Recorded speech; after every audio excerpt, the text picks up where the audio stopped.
মানে আমাৰ পানীটো আপোনালোকে কোন তাৰিখে এৰিলে 29 তাৰিখে ৰাতি আমি 31 তাৰিখে ৰাতিপুৱা 1:40 প্ৰথম পানী দিলোঁ। কেইটা 29 তাৰিখে 31 তাৰিখে ৰাতিপুৱা 1:40 29 তাৰিখে গধূলি পানী মাৰিলোঁ। 30 তাৰিখে ৰাতিপুৱা 1:40 এৰিবলগীয়া হ'ল। ৱেডাৰটো যে বেয়া বৰষুণ হ'ব এইটো আপোনালোকে কেতিয়া গম পালে মেট্ৰলজি? আমি এইটো 29 তাৰিখে গধূলি 7:38 আমি খবৰ দিয়া হৈছে পানী এৰিব লাগিব বুলি কোৱাতকৈ অলপ অলপ থাকিলে কি হয়? অলৰেডি আমি তাত আমি পৰীক্ষা আছে তাত পানী নাই গেট খুলি থোৱা নাই কিন্তু পানী অলৰেডি ডাউন আছে পানী বেছি নাই সেইকাৰণে খুলিবলগীয়া হোৱা নাই কিয় পানীটো আহিয়ে থাকে আমি কৈছোঁ 9 ঘণ্টা টাইম দি দিয়ালৈকে আমি 6 ঘণ্টা আগত বান্ধ কৰোঁ ডেমৰ পাৰিলেকে 9 ঘণ্টা মোক কথাটো অলপ টেকনলজিটো বুজিব দিয়ক। বৰষুণ ওপৰত পৰিব আপোনালোকে কথাটো গম পাই যে অমুকটা বজাৰ পৰা বৰষুণ দিয়াৰ সম্ভাৱনা আছে। পানীটো যিখিনি আগত পানীটো ৰিজাৰ্ভ যিখিনি থাকে সেইখিনি আপোনালোকে খালী কৰি দিয়ে যেনে কৰি দিছোঁ মই বুজিলো এৰাটো বুজিলো যেতিয়া আহিলে যেতিয়া 6টা বজাত পানী প্ৰথম খুন্দাটো মাৰিছে সেই সময়ত একেলগতে 6টা বজাত ছাডেনলি বহুত জোৰে পিক মাৰিছে 1672লৈকে উঠিছে পানী ৰাতি এটালৈকে দিয়ে নহয় আমি তেতিয়াই দিছোঁ দেখিছোঁ কিন্তু আমি গেটখন ঘপকৈ উঠাই দিব নোৱাৰোঁ তলফালেতো আমি তেতিয়া 3 মিটাৰ 3.5 মিটাৰ 4 মিটাৰ 4.5 এনেকৈ গৈ তাৰমানে আপোনালোক আৰু আমাৰ মাজত কথাটো মই নাজানো টেকনলজিৰ কাৰণে আপোনালোকে নোৱাৰে নে কি কৰে আমাৰ আৰু আপোনালোকৰ মাজত কথাটো ক'ত নিমিলে যে পানীটো আহিলে ওপৰৰ পৰা আপোনালোকে প্ৰথম গম পালে যে পানীটো আহিব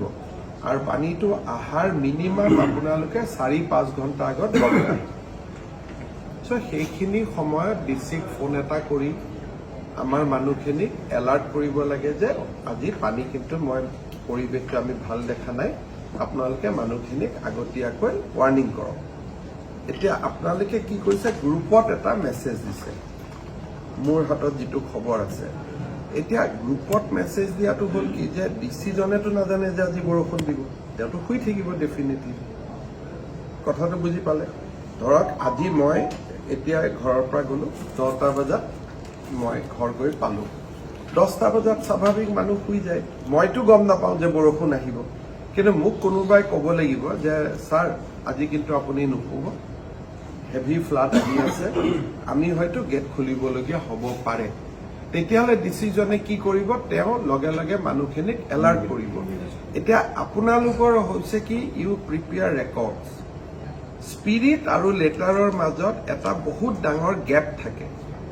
যদি আপোনাৰ আৰু ডিচিৰ আপুনি মোক আকৌ এবাৰ কেইটাত আপুনি প্ৰথম গম পাইছিলে যে আজি পানীটো আহিব? আমি 29 তাৰিখে 7:30 মানত আমি 7:30 ডিচি আৰু আপোনাৰ এটা টেলিফোনিক কনভাৰ্চেশ্যন হ'ব লাগিছিলে কথা কৈছিল নেকি? এতিয়া কথাটো হ'ল যে আপোনালোকৰ ৰঙানদীৰ পাৱাৰ প্লেণ্টত এজন ছিনিয়ৰ মানুহ ষ্টেচন আছে যোনে নহওক মেনেজাৰ হওক এছিষ্টেণ্ট মেনেজাৰ হওক MD হওক DM হওক তো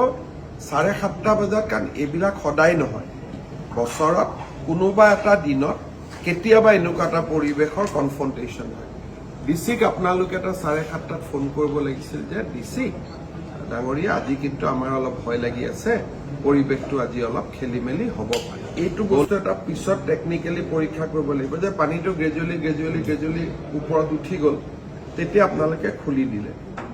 ৱেডাৰ আহোঁতেই like run of the system যে আহিছে আমি লগে লগে এৰি দি আছো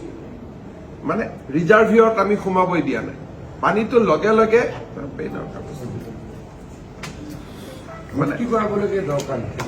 মানে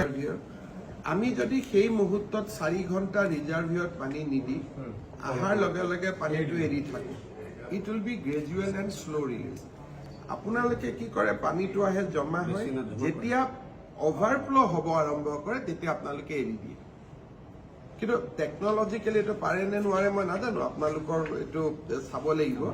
যে 10% জমা হ'লে এৰি দিয়ক 10% জমা হ'লে এৰি দিয়ক 10% জমা হওক এৰি দিয়ক তেতিয়া একেলগে ফ্ল'টো নহয়। এতিয়া মোক চিফ ছেক্ৰেটাৰীয়ে কৈছে যে গ্ৰুপত আপোনালোকে এটা মেছেজ দিছে ইমান মানুহৰ জান মালৰ ক্ষতি হয় গ্ৰুপত মেছেজটোৱে এনাফ নহয় কাৰণ ডিচিটো শুব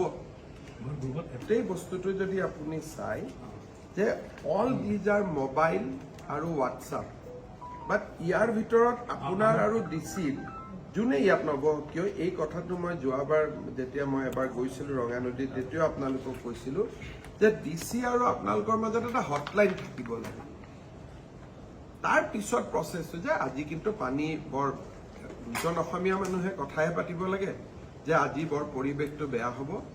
অইনবাৰত কিন্তু মই অইনবাৰতকৈ বেছি বেয়া দেখিছো তেতিয়া ডিচিৰ দায়িত্ব ইয়াত হ'ল যে ফাৰ্ষ্ট ৱাৰ্ণিং মেছেজ আপোনালোকে মেছেজটো কি বুলি দিয়ে কেনেকে দিয়ে কাৰণ বিভিন্ন সময়ত মেছেজ আহি থাকে যে আমাৰ ইণ্ডিয়ান মেট্ৰলজিকেলে প্ৰায়ে বৰষুণৰ মেছেজ দিয়ে কিন্তু বৰষুণ নহয় গতিকে মানুহৰ এটা ধাৰণা হৈ যায় যে এই মেছেজবিলাকৰ এই কোনো মেছেজটো কিমান কেজুৱেল মেছেজ ফোন কৰি ক'ব লাগে ভয়ানক আপুনি কৈছে আমি ইমান protocol has been don't go by documents আপোনাক এতিয়া আপুনি যদি কৈ আছে যে ইমান নামিল আপোনাক যদি মানে ঠিক আছে এতিয়া মই আপোনালোকক এইখিনিকে ৰিকুৱেষ্ট কৰিম যে এই কথাটোৰ কাৰণে এটা মই চিফ ছেক্ৰেটাৰীকো কৈছো দুটা কথা পাৱাৰ জেনেৰেশ্যনৰ কাৰণে ৰাখি কথাটো এইটো নহয় কথাটো এনেকুৱা নহয় আমাৰ যিটো নিয়ম আমাৰ তাত ফ্লাড কুচনিং কৰিব দিয়ে ফ্লাড পিকটো এনেকে আহে হাইড্ৰ'ভাৰ তো এই গোটেই ফ্লাডটো এনেকে মানে আপোনালোকৰ পিকটো ৰাখি দিব নহয় আপোনালোকৰ ফ্লাড কুচনিং যিটো কয় সেইটো একচুৱেলি হেভি বৰষুণত ফ্লাড কুচনিংটো ট্ৰাই কৰিব নালাগে মই আজি আপোনাৰ কথাটোৰ পৰা টেকনিকেলি এইটোৱে বুজিলো যে আপোনালোকৰ এটা পইণ্ট আছে য'লৈকে আপোনালোকে পানীটো ৰাখে once that water level is crosses আপোনালোকে ৰিলিজ কৰে আমাৰ কথাটো হ'ল যে ডেট ইজ এ ৰেট্ৰগেটিভ আমাৰ কথাটো হ'ল যে ৱেন দেৰ ইজ এ হাই ৰেইন তেতিয়া আপোনালোকে কুচনিংটো এৰি দিব লাগে তেতিয়া কুচনিংটো যদি কৰিব খোজে পানী উইল বি ৰিলিজ এটা ঢাক্কা আহিব আমি কৈছো ঢাক্কা আহিব নালাগে লেট ইট বি গ্ৰেজুৱেল সেইটো কাৰেণ্ট মানে হেৰি কৰা নহয় এওঁলোকৰ ড্ৰিলটো হ'ল এনেকুৱা মই কথাটো বুজি পালো ধৰ এওঁলোকৰ আছে যে 8 মিটাৰলৈকে পানী ৰাখিব 11 মিটাৰলৈকেও ৰাখিব যিটো এওঁলোকে কৈছে যে চেষ্টা কৰিব যে 11 মিটাৰতো ৰাখিব তাৰ পিছত যেতিয়া নোৱাৰে দামৰ ওপৰত তেতিয়া ধাচ কৰি গেটখন খুলি খুব গ্ৰেজুৱেলি মানে গেটখন খুলি থাকে আপুনি ধৰক একেলগে খুলি নিদিয়ে বাট হাফটো খুলি দিলে গ্ৰেজুৱেলি যাতে পানীটো গৈ থাকে আমাৰ ৰিজনটো হ'ল এইটোৱে যে আৰু যদি 2 ঘণ্টা আগৰ পৰা আমি খুলিব পাৰো ধৰক পানীটো যেতিয়া আহি জমা হ'ল এনেকুৱা বলিয়া বৰষুণত আৰু কুচনিঙৰ কথাটো নাহে এইটো আপোনালোকে টেকনলজিকেলি পিছত আমি পাতি মই বুজিলো যে আমি এনেকে পানী আহিছে পানীটো run of the water type এৰি দিলো তেতিয়া সৰু গৈ থাকিব 8 মিটাৰৰ সেই বস্তুটো নাপায়গৈ কাৰণ ইট ইজ লাইক এ জলবোমা টাইপ হৈ গ'ল না যে উই হেভ ক্ৰিয়েটেড এ বম দেন উই ৰিলিজ দা বম যদি আমি তাক ক্ৰিয়েট নকৰাকৈ ৰাখিব পাৰো এইটো আপোনালোকৰ ড্ৰিলটোৱে কাৰেকশ্যন কৰিব লাগিব আপোনাৰো উপায় নাই তেনেকে বনোৱা আছে but we need to change the drill